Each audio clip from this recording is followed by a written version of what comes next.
Welcome to another episode of the PFC podcast. The opinions you hear are ours and doesn't necessarily reflect anyone else's. Now on to the podcast.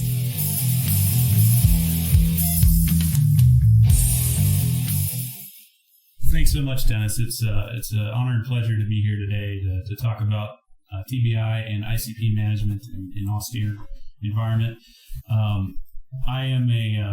I'm currently a neurointensive care fellow at Duke University Hospital in Durham, North Carolina.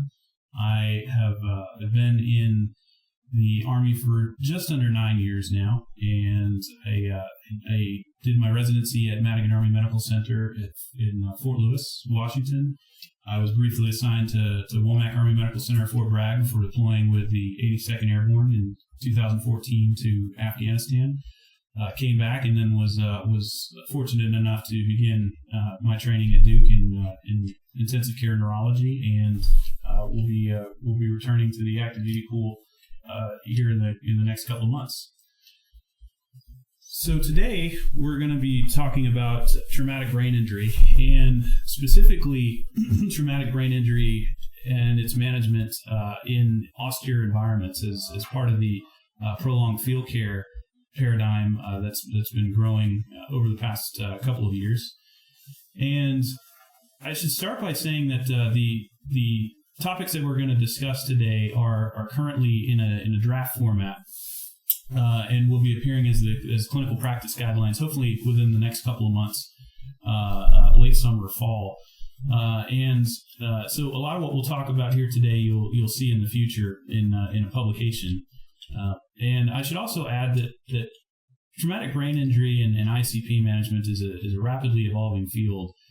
So what gets published will likely evolve probably in short order and certainly over time as new therapies become available and we get more and more data. Neurocritical care, TBI management is really a young field, and one that's constantly changing as we get more and more information by studies that are being conducted. But the purpose of this talk today and of the clinical practice guidelines is to present you with the best available guidelines and recommendations for TBI management, and give you some tools to assess and manage these patients in the field as you come across them. So this slide here is showing us the DoD numbers for traumatic brain injury worldwide, and this was updated in November of 2016, and it's regularly updated by the Defense and Veterans Brain Injury Center. So you can see the most recent ones on their website online.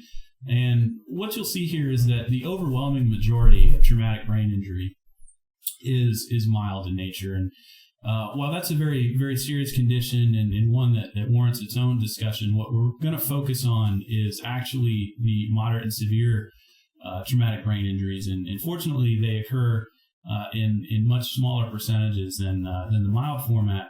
But these are the folks that are at serious risk of severe disability and or mortality in the field. And these are the folks that we want you to be able to intervene on and maintain for as long as possible until you can get them to more definitive care. So moderate and severe, and especially severe traumatic brain injury, historically has been plagued by pretty discouraging data. The numbers that I've put up here are specifically related to penetrating traumatic brain injury, which is a severe form of traumatic brain injury. Though they can oftentimes be attributed to blunt injury as well, and as you can see, the numbers are pretty grim. 70 to 90% of patients will actually die before arriving at the hospital, and half of the patients that get to the hospital die during attempts at resuscitation in the emergency department. And even if they do survive that initial resuscitation, the likelihood that they're going to undergo some type of neurosurgical procedure like decompressive hemicraniectomy is very low.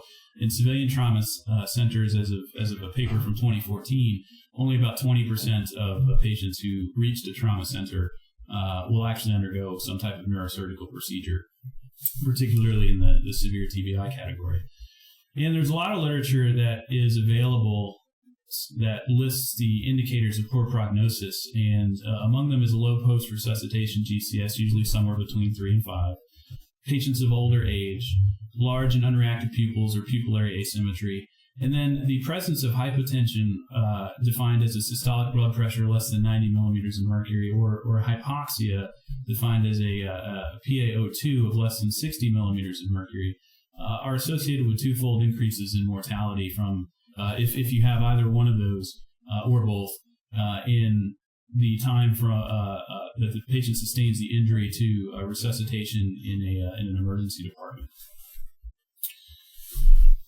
But with some of the data that we've compiled in theater during the recent conflicts, there is some reason to be optimistic. And one of the papers that came out a couple of years ago was comparing the Joint Theater Trauma Registry TBI patients, or about 604 of them, to a number of matched TBIs in the civilian data bank, or the Surgeon National Trauma Data Bank.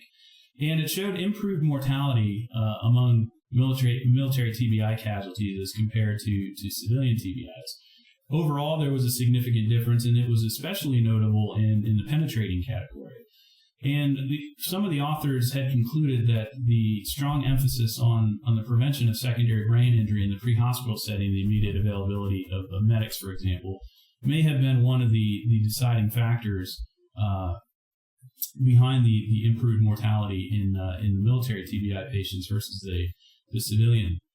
The other factor that seemed to play a role was the high rate of neurosurgical intervention that occurred in the military patients as opposed to the civilian patients, where there's still sort of a grim outlook on patients that present as severe TBIs. Another paper that had been put out actually specifically looked at this, and this was a number of military neurosurgeons, and they looked at 137 patients, again with penetrating TBI, and 31 of those patients had a GCS of between 3 to 5, so in the severe category. But what was really interesting was that 32% who had presented with that initial GCS score of 3 to 5 had a Glasgow outcome score of greater than or equal to 4 after 2 years, which means that they were essentially functionally independent after they had undergone aggressive neurosurgical management. The point is, I think that these folks, if they don't die, and again, it's important to recognize that these are very serious injuries, and many of these patients will, despite your best efforts, die in the field. But those that you can get through, or who make it through the initial injury, with the proper management and the expedited evacuation to a higher level of care, can actually have an improved or a meaningful outcome, either surviving the injury or potentially having a markedly reduced disability. So the prolonged field care clinical practice guidelines are going to focus on a number of different aspects of TBI care in the austere environment. It's going to focus on the rapid assessment and triage of traumatic brain injury patients. We'll talk about that today, as well as different management options with regard to hemodynamic management, airway, ICP or intracranial pressure, infection control, seizures, and sodium management. And then lastly, we'll talk a little bit about some transport and evacuation considerations, and then some questions about invasive procedures that are sometimes done in these patients, and whether or not they're appropriate for the prolonged field care situations or Role 1 facilities. We'll start with assessing ICP. And TBI severity is divided up into, or can be defined a number of different ways. One of the most common is by imaging, which is probably not going to be available to you in the prolonged field care setting. The other ways in which traumatic brain injury is defined can depend on the duration of loss of consciousness, the period of time that the patient has an altered level of awareness, or the period of time in which they suffer from a post-traumatic amnesia. A lot of this is useful in an academic sense, but when you're dealing with somebody who has a traumatic brain injury, especially a moderate or severe one right before you, they're probably not going to be all that helpful, and they're certainly not going to be something that you can use to gauge injury severity at the time of or shortly after the time of injury. Much more useful is the Glasgow Coma Scale, and I think that this is something that everybody should know how to calculate quickly and accurately, and it can be done relatively easily at the same time that vital signs are being obtained. What's important to note is when you initially assess your injury, your TBI, and you calculate your GCS, you should also obtain a post-resuscitation GCS. Sometimes some simple interventions involving blood pressure, oxygenation, fever if it's a little bit later in the course of the injury. Sometimes simple interventions that address those problems can have drastic or result in drastic improvement in your patient's GCS. So keep that in mind, that the initial GCS that you calculate compared with the post-resuscitation GCS may be significantly different and worthy of noting.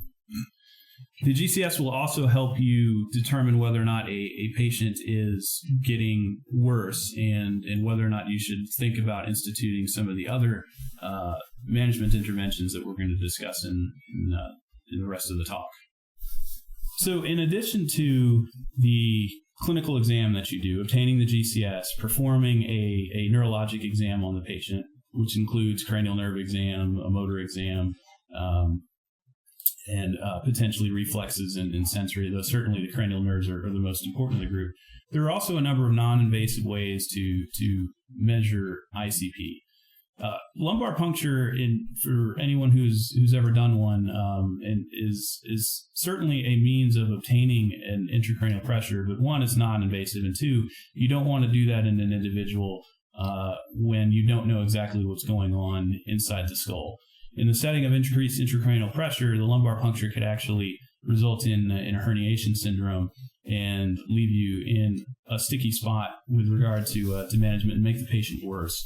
So it's generally recommended that even if you know how to do this, that you stay away from trying to stick any needles into the back. Pupillometers are a more and more popular tool that are fairly cheap and easy to come across, and including some apps that are available on phones nowadays. And they're better at detecting small changes in pupil size. Once you start using medications to address pain, and when you start trying to sedate the patient, some of the meds will actually have an effect on the size of the pupil, and it can be very difficult, particularly with narcotics, for example, to assess the change in a myotic pupil that results from the drug effect.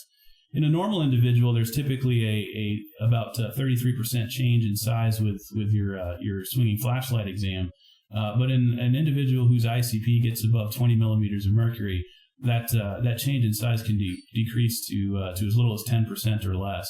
So it can become very, very difficult to assess that with the naked eye.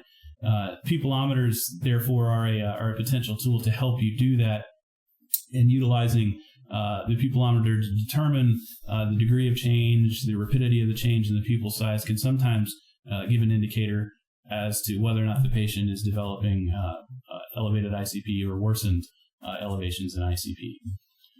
One of the most useful tools, I think, for providers in the field is the ability to use ultrasound. Ultrasound in emergency medicine and critical care has really taken off in the past couple of years, and the ability to assess for intracranial pressure using optic nerve sheath diameter measurements is particularly useful in these particular circumstances. There's a couple of slides, and I'll talk about this in a little bit more detail here in just a moment.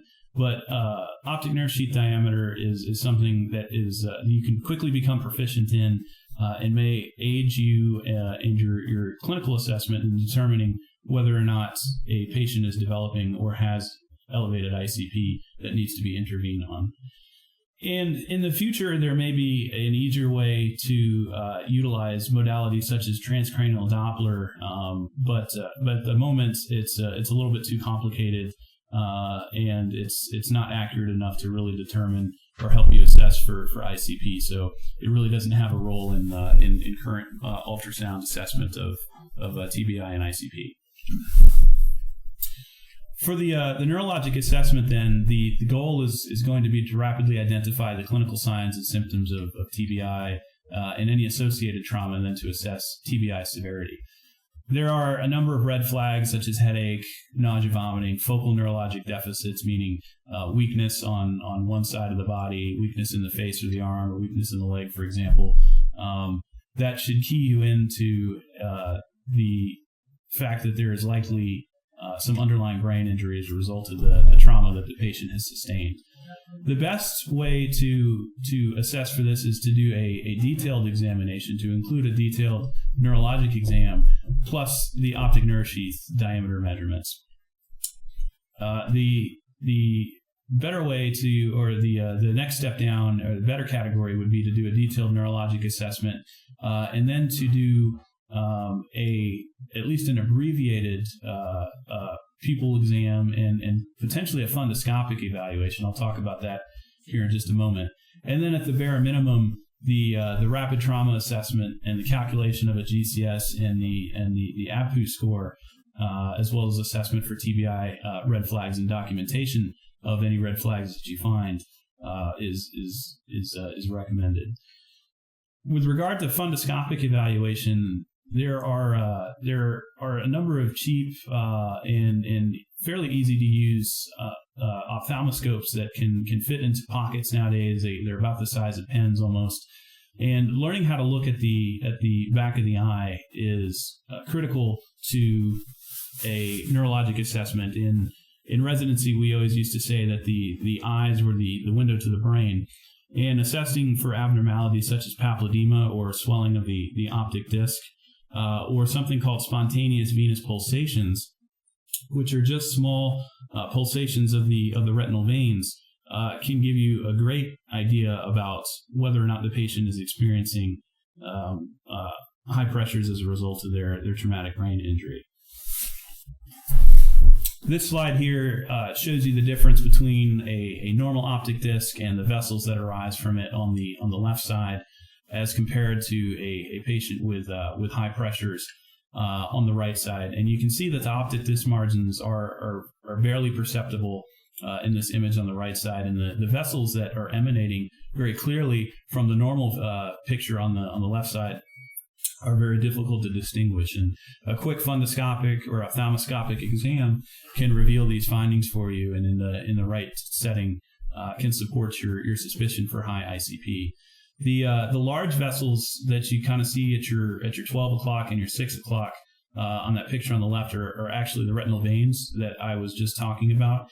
And there's really, really good data that shows that if you look in the back of somebody's eyes and you see those veins pulsating, then it's really not possible for the patient to have an ICP that's above 20 millimeters of mercury. Conversely, if the patient does not have venous pulsations, that really is of no value to you. But if you see them, you can rest assured and be relatively certain that the patient that you're examining does not have elevated intracranial pressure. And serial examinations looking for that finding can sometimes be helpful. This image is a depiction of pupillary asymmetry, which is again a key finding in a patient who has traumatic brain injury. And the right pupil is quite clearly larger than the one on the left side, and that difference in pupil size is really a strong indicator, particularly in the trauma patient, that there is brainstem compression or compression of the third nerve specifically occurring, likely as a result of edema and shift of brain tissue to compress that nerve. This is a very alarming finding and requires immediate intervention, or the patient you're likely going to lose your patient as a result of herniation. There are other softer findings that can sometimes be appreciated. On the previous image, you saw what was called raccoon signs, or the ecchymosis and the bruising around the eyes. This image shows you what's called battle sign, and it results as a function or as a result of the damage to the posterior auricular artery or rupture of that artery, and it is typically associated with a skull fracture. And oftentimes with skull fractures, if the patient is subjected to enough force to fracture the skull, there's likely some type of underlying brain injury, whether it be a hematoma of some sort or direct injury to the brain tissue itself. So examining the patient and looking for these types of findings can also be helpful. This image is a quick depiction of how to utilize the ultrasound to assess for optic nerve sheath diameter, and it's really quite simple. All you need is the ultrasound machine and a linear phased array probe, which is the same probe that you use to look for vessels when you're attempting to cannulate vessels, IVs, and the like. And it's placed in a horizontal fashion over a closed eyelid.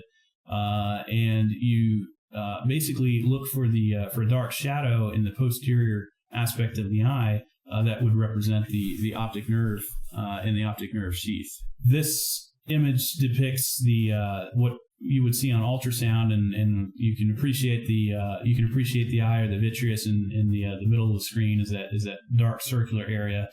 And then posterior to that is the optic disc, and all you really need to do is measure 3 millimeters back from the optic disc, and then take a transverse diameter of the optic nerve and the optic nerve sheath.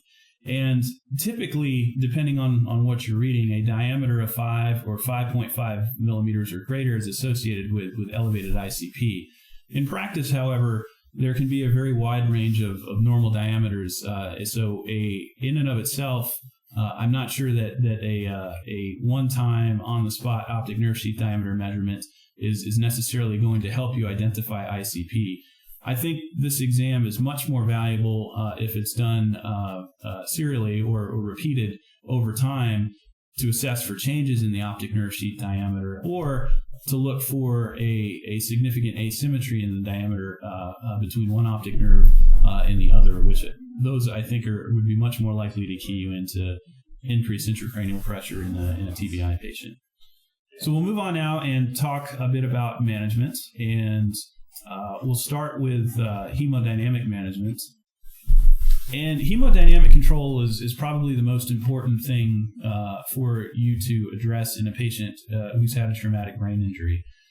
Control hypotension before controlling intracranial pressure. There is a desire in a lot of people to jump right on top of the ICP and want to give osmotic therapy or other interventions that specifically address ICP, but you're much more likely to improve cerebral perfusion pressure, which is the difference between MAP and intracranial pressure, if you address low blood pressure than you are addressing the ICP.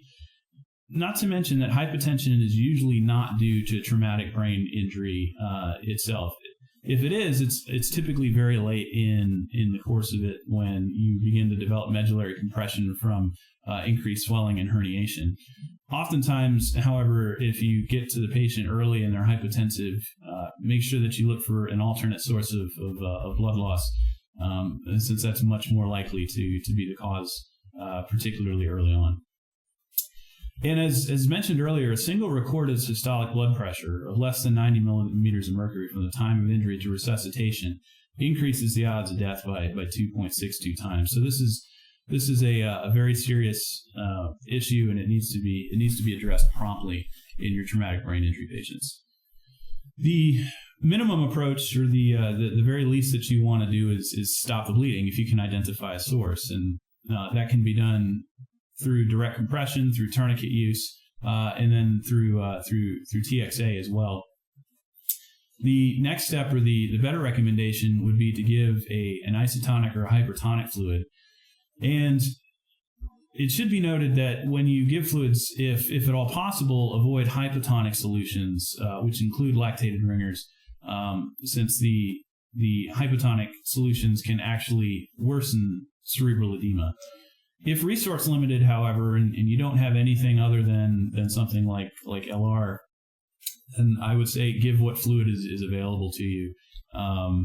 Although certainly common saline or 0.9% sodium chloride, or even a hypertonic, if you've got one of those solutions, would be preferable. But if you are addressing blood pressure issues and you need to try to get that pressure up, and that's the only fluid you have, then you can deal with the swelling later on.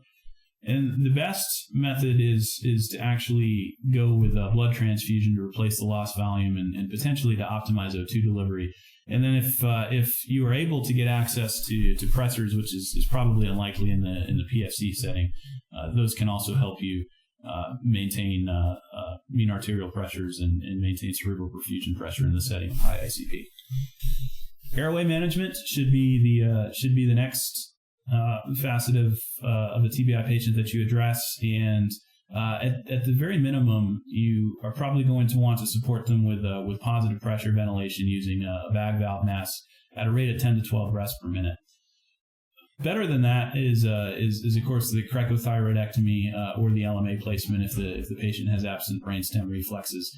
And once you get your cric in place, you're going to want to target an SpO2 of greater than 90%. And the use of end-tidal CO2 monitors is more and more prevalent. They're fairly easy to take with you and to apply to these patients. You're going to want to target an end-tidal CO2 of about 35 to 40 millimeters of mercury.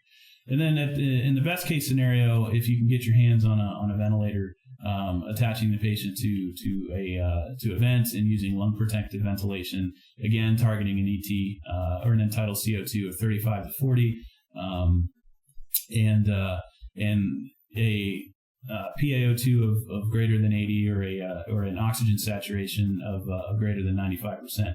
You'll notice that those numbers are a little bit higher than some of the numbers that I had given earlier, and I think that a PaO2 of greater than 60 or an SpO2 of greater than 90 are minimum and better recommendations. But there's more and more data that's available now that says that targeting those higher numbers may actually improve outcomes in TBI patients. So if you can get the patients to those types of numbers, that's certainly ideal as compared to some of the minimum recommendations that we provided earlier. We'll talk a little bit about the management of elevated ICP at this point, and the goal here is to rapidly recognize and manage intracranial hypertension and to maintain an adequate and stable cerebral perfusion pressure as much as possible. So once again, hypotension is more important than ICP, so address that first. But if you've adequately addressed that and you feel like that's stable and you're still concerned about intracranial pressure being elevated, then we're going to talk about how to address the cerebral edema that's likely resulting in the increased intracranial pressure. So at minimum, you're going to want to utilize general measures to prevent and control further elevations in ICP.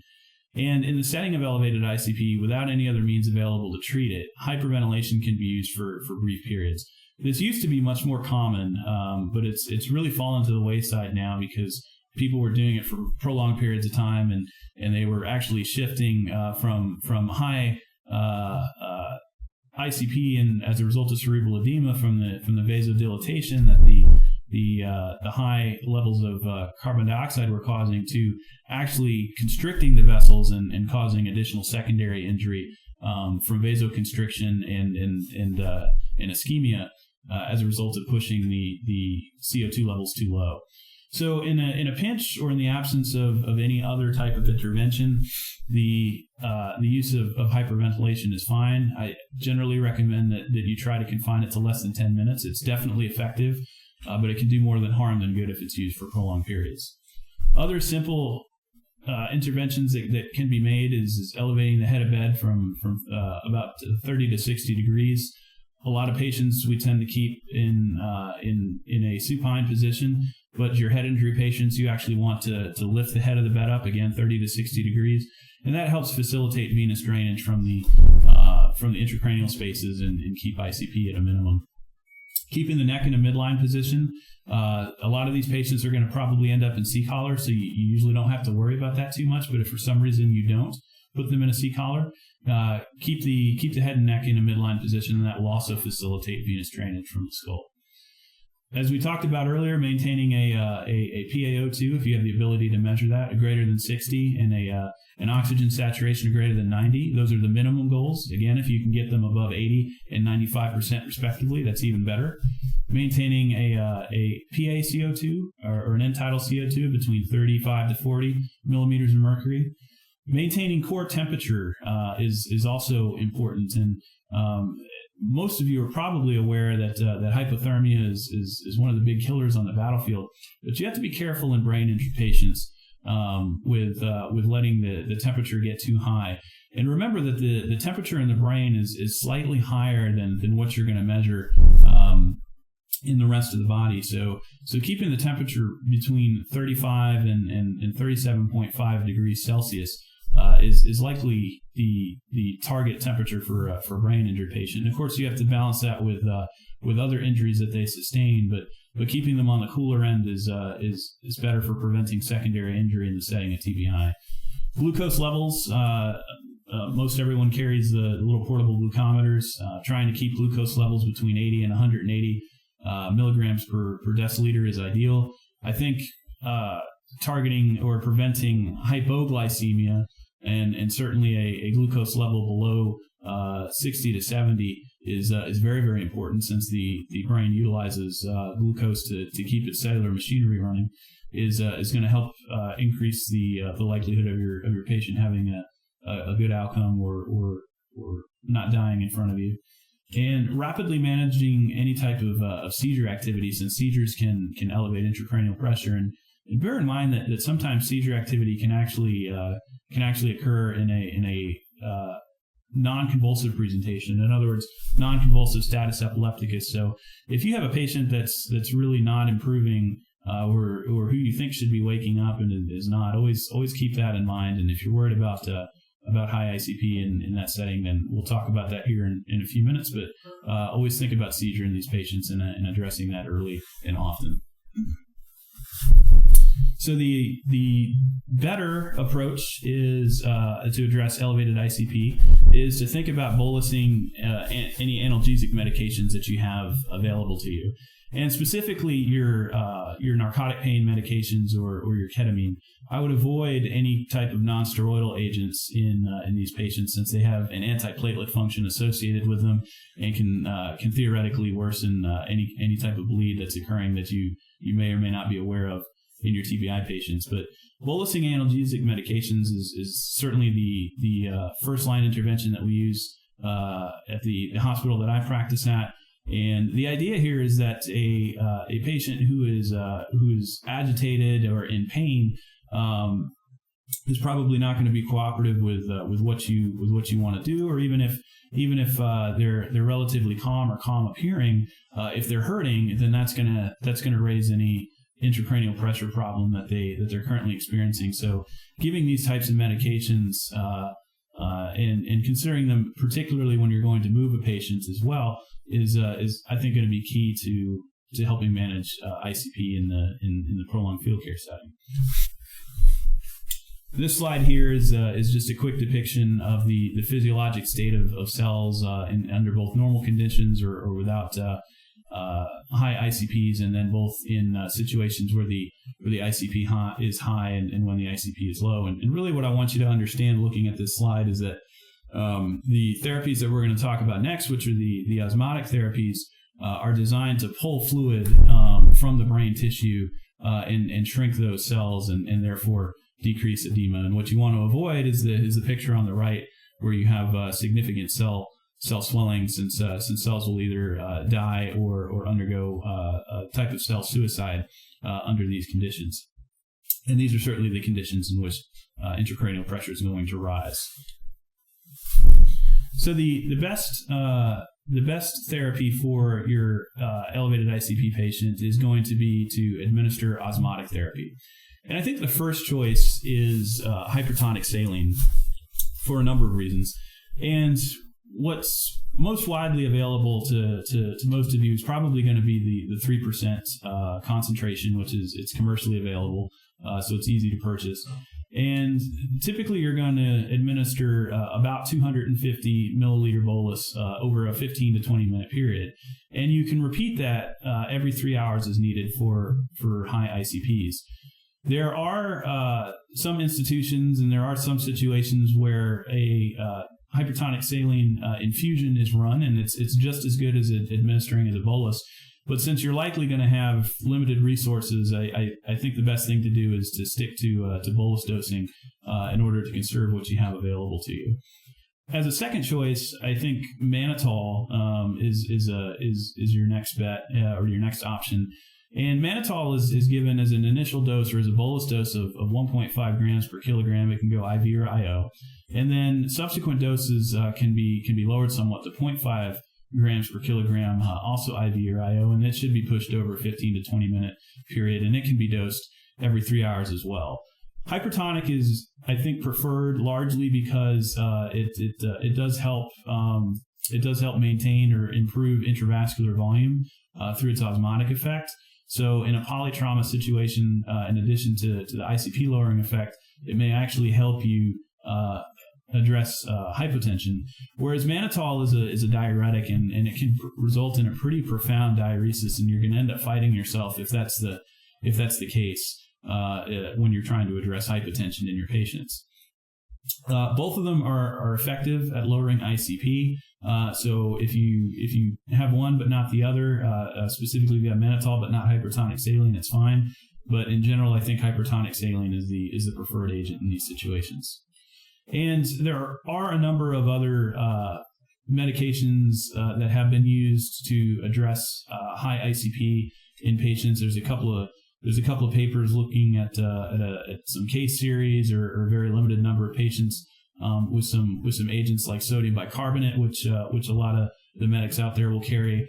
But I think before using any of those agents, you should seek medical direction from a neurosurgeon or a neurocritical care specialist, since the data behind those is limited, and at least theoretically there can be some harm that can be done to your patients by administering those agents that don't have as much evidence behind them.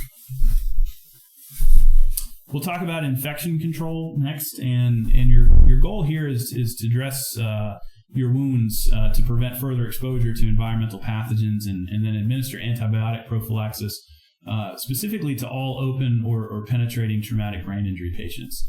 So for open or penetrating TBI, the best agents that you may or may not have available to you out there are going to be cefazolin or ceftriaxone, since they have good and well-documented CNS penetration. And then if the wound is contaminated with organic debris, adding metronidazole is certainly an option. And the use of ertapenem is a big question mark, since that's a common agent in the field nowadays because it covers so many different types of pathologic organisms. The problem with ertapenem is that it's the data supporting its CNS penetration is lacking at this point. And there's not a lot of good information about whether or not it can get to the brain tissue the way you would want it to. So until that evidence is available, it's hard to recommend ertapenem as a first-line agent. On the other hand, if you're in a situation where you don't have some of these other agents that I've been talking about, and that's all you've got, and you want to get as many pathologic organisms covered as you possibly can, I would say go ahead and use ertapenem, since we certainly don't have evidence that says that it cannot get into the brain. We just don't have enough right now that says that it effectively does. So I would say go ahead and use the ertapenem if you've got nothing else, and hopefully in the near future we'll have more data about its application in these types of CNS injuries. Antibiotics, it should be noted, are not necessary in traumatic brain injury without penetrating trauma. The only other consideration, or the only other time that you might take a patient who doesn't have an open or penetrating injury to the brain is when there's a significant penetration into the sinus cavities, since you can't rule out subsequent penetration into the intracranial cavity, and those are very dirty spaces and are at high risk for causing a CNS infection. So, but in general, if you can rule that out, or if you've got somebody who does not have an open or penetrating injury, you can save the antibiotics for another time or for another patient. And as a minimum, in these patients, you're going to want to address all the wounds to prevent any further wound contamination. And one thing that I would caution you to stay away from is introducing any material into the wound cavity that's not absolutely necessary. So I wouldn't pack those wounds, since you're not sure exactly what's underneath that, if it's close to a sinus or a significant blood vessel, or irrigating with anything that's certainly with anything that's not sterile. I think that's best left to the surgeon to do, and I would recommend against trying to put anything into the inside of the skull in the event of an open or penetrating wound. We'll talk for a few minutes now about seizures, and the goal is to, as best as possible, rapidly identify and manage seizure activity in TBI patients. And as previously noted, seizures can raise ICP, so keep that in mind if you've got a previously stable patient and all of a sudden you have changes in their exam and you're concerned about their ICP increasing. And as a minimum, for a witnessed or suspected seizure, you're going to want to use lorazepam or midazolam. And the doses are a little bit higher than I think a lot of times what we typically use to calm or sedate patients. And a lot of this comes from fairly recent literature about addressing status epilepticus or a state of continuous seizure with benzodiazepines. And what you really want to do is you want to saturate those benzo receptors in the brain. So if you've got a patient who's seizing, hitting them with 5 to 10 of midazolam IV or IO, or 4 milligrams of lorazepam IV or IO is what the current literature is recommending to stop those seizures. The catch here is that when you administer higher doses like that, you're likely going to get a pretty significant sedation that occurs as a result. So it can impair your ability, particularly with a longer acting agent like lorazepam, to do your subsequent neuroexamination. So keep that in mind if you've had to use that medication or it's been administered recently. But I think in the setting of a seizure, particularly in a TBI patient, you're going to want to go ahead and do what you can to stop the seizure activity. And then as a best recommendation for witness seizures, you're going to want to add to your benzodiazepine, if available, a longer acting agent such as levetiracetam as a 1,500 milligram load, and then 1,000 every 12 hours. There are certainly other agents that might be more readily available in some of the countries that we would expect to be operating in, like phenytoin. And I would address that question depending on what type of anti-epileptic drug is available to your consultant and regarding its use in your patient. The other thing I think is worth noting is that it's really important, I think, to consider prophylactic seizure treatment prior to transportation or movement. One of the last things that you're going to want to have to deal with is a patient who starts seizing when they're in the back of your truck and you're trying to move them or in the air. Since this can present a real significant problem, not only in regard to ICP, but it can create airway issues as well, or oxygenation or ventilation issues. So really consider before any significant movement dosing the patient with midazolam or lorazepam to try to head off this problem before it becomes an issue for you. Hypothermia, like we talked about earlier, we're gonna set a goal of maintaining a core temperature between about 35 to 37.5 degrees Celsius, and you're going to want to treat hypothermia aggressively in traumatic brain injury patients with a combination of different therapies. The best approach would be to, if available, is to use acetaminophen or Tylenol, and that can be administered as a tablet, either PO if the patient is able to take PO, or per rectum is probably the other likely route of administration. And cold saline boluses can be used as well if you're able to cool down the any fluid that you have for refractory hypothermia as well. The next level down, or the better category, would be to apply cold packs to axillary regions, posterior cervical regions, and the groin. And if available, things like ice baths can be considered. But what you want to be careful of is inducing rapid cooling and shivering, which can increase ICP. So if you end up using an ice bath, just be very, very careful about doing so, since you don't want to create one of the problems that you're trying to solve. As a minimum, getting the patient into a cooler environment and utilizing surface cooling measures to reduce core body temperature and inducing evaporative loss by misting or fan cooling. These are the bare minimum interventions that you should be making in a patient that you think has TBI and is hyperthermic. Sodium management. The goal here is, as alluded to earlier, to avoid hyponatremia, which will increase tissue swelling in the brain.